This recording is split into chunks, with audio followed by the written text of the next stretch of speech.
Azarja, dan Ningki-A pun masuk agama Islam. Setelah masuk ke agama Islam, Azarjong dan Azarjo diganti namanya oleh Sultan Maulana Hasanuddin menjadi Mas Jong dan Agus Jong. Pada suatu hari, tiba-tiba saja Prabu Sakadomas menemui Sultan Maulana Hasanuddin. Kau Sultan Maulana, kutantang kau untuk mengadu ayam jagomu dengan ayam jagoku. Jika ayam jagoku kalah, aku akan masuk ke agama Islam.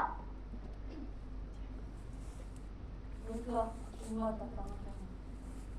Dan ternyata benar-benar ayam jago milik Sultan Maulana Hasanuddin sangat kuat dan tangguh. Sehingga ayam jago milik Sultan Prabu Sakadomas pun menyerah dan kalah. Tidak mungkin bisa-bisanya ayam jagoku kalah. Bagaimanapun caranya, aku tetap tidak mau masuk agama Islam. Sebaiknya aku melarikan diri dari sini. Ketika Prabu Sakadomas melarikan diri, dikejar oleh Mas Jong dan Agus Jong. Dan ketika tertangkap, dibacakan kalimat Allah oleh Mas Jong. Asyhadu alla ilaha illallah wa asyhadu anna Muhammadar Rasulullah. Allahu Akbar. Dan tiba-tiba teman-teman, Prabu Sakadomas pun menghilang begitu saja. Menurut Sultan Maulana Hasanuddin, Prabu Sakadomas ditakdirkan oleh Allah Subhanahu wa Ta'ala untuk masuk ke golongan setan. Pada tahun 1548, Sultan Maulana Hasanuddin memperluas daerah kekuasaannya hingga ke Lampung. Dan pada tahun 1550, Sultan Maulana Hasanuddin terus memperluas daerahnya hingga ke Sunda Kelapa atau Jakarta yang saat ini dikenal sebagai Jakarta dan merupakan daerah Bandar Banten yang kedua. Pada tahun 1596, Belanda tiba-tiba saja datang ke Banten yang dipimpin oleh Tunis Dahulu. Kedatangan Belanda itu pun sangat disambut baik oleh rakyat Banten dengan harapan mereka akan menjadi mitra dagang. Namun justru Belanda menunjukkan sikap buruknya dengan memperlakukan monopoli perdagangan. Maka pecahlah perang antara Banten dengan Belanda. Namun rakyat Banten sering mengalami kekalahan karena Belanda sudah menggunakan senjata modern, sedangkan Banten hanya menggunakan senjata tradisional. Pada suatu hari, Ningki-A sedang tertidur dan ia bermimpi. Dalam mimpinya, ia bertemu dengan Kanjeng Sunan Kalijaga. Wahai engkau Ningki-A, pergilah ke suatu daerah yang dihuni oleh 3 raksasa sakti. Dan kuperintahkan suamimu, pergilah ke Jakarta untuk membantu pasukan Jakarta melawan pasukan Belanda. Baiklah tuanku, akan melaksanakan perintah ini.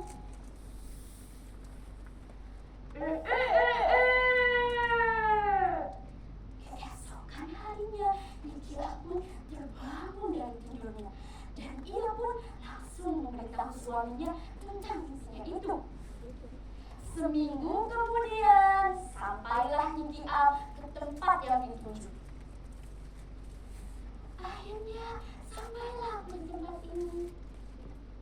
Banyak sekali pohon yang besar di sini. Di sanalah ketiga raksasa itu tinggal.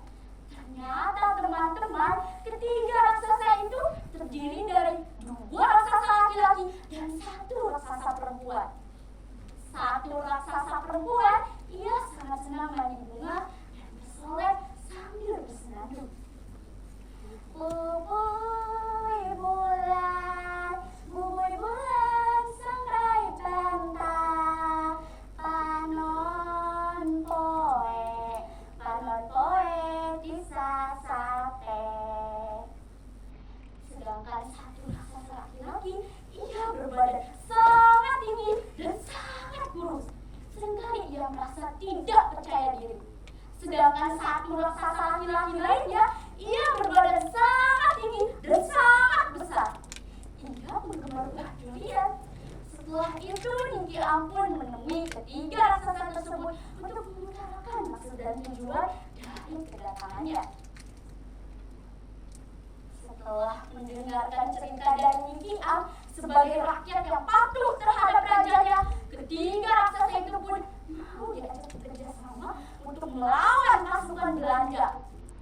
Tatkala mereka berperang dengan kesaktiannya, ketiga raksasa itu pun mengubah wujudnya menjadi ketiga peluru meriam, sedangkan Ningki Am berubah menjadi meriamnya. Maka ketiga peluru meriam itu pun ditembakkan melalui meriamnya Ningki Am di medan pertempuran. Dan selanjutnya ketiga raksasa itu mengubah wujudnya kembali menjadi ketiga raksasa yang sangat besar. Ia memporak-porandakan seluruh pasukan Belanda hingga lari tunggang-langgang. Ayo, siapa yang berani melawan kami bertiga? Majulah sini, maju! Dengan dahsyatnya tenaga, ketiga raksasa itu berhasil menumbangkan pohon-pohon di sekitarnya dan mengenai seluruh pasukan Belanda hingga tewas. Ningki Am dikenal dengan nama Meriam Ki Am, ya karena memang pelurunya suka mengamuk.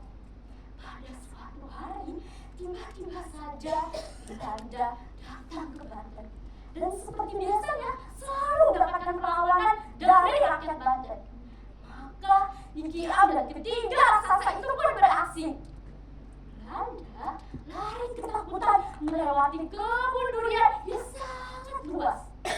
Maka ketiga raksasa itu pun